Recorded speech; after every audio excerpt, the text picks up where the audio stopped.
Hi friends welcome back to Sri Mahalakshmi moments అండి. ఈరోజు నేను చూపించబోయే వీడియో ఏంటిదంటే బిర్యానీ మసాలా అండి.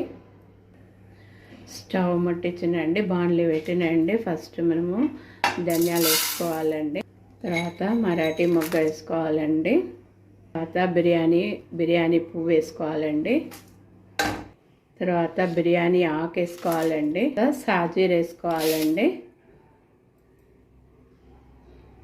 తర్వాత జాపత్రి వేసుకోవాలండి, తర్వాత లవంగాలు వేసుకోవాలండి,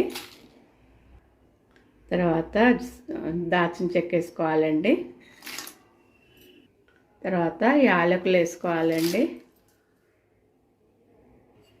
తర్వాత స్టార్ పువ్వు వేసుకోవాలండి, అంటే అనాస పువ్వు అంటారు దీన్ని, ఇవి వేసుకోవాలండి.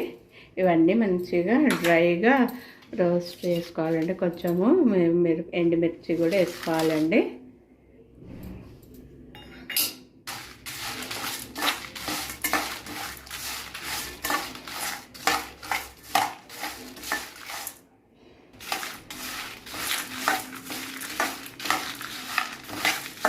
ఇలా మంచిగా ఫ్లేమ్ సిమ్ మీదనే పెట్టి వేయించుకోవాలండి.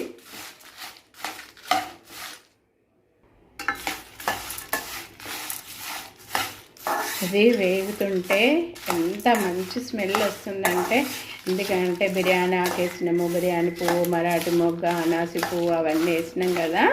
సో జాజికాయ, జాపత్రి అవన్నీ వేసినాం కాబట్టి సూపర్ స్మెల్ వస్తుందండి అసలు.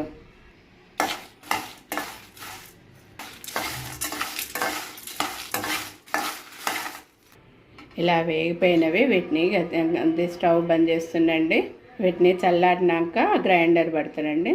చల్లారిపోయిన మిక్సీ పట్టుకొని వస్తున్నానండి.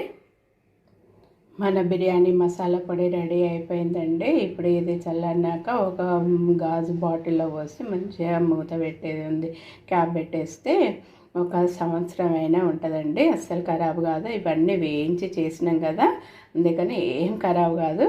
నా వీడియో చూసి ఇలా చేసుకోండి. నా వీడియోకి ఒక లైక్ చేయండి, షేర్ చేయండి, సబ్స్క్రైబ్ చేయండి. బాయ్.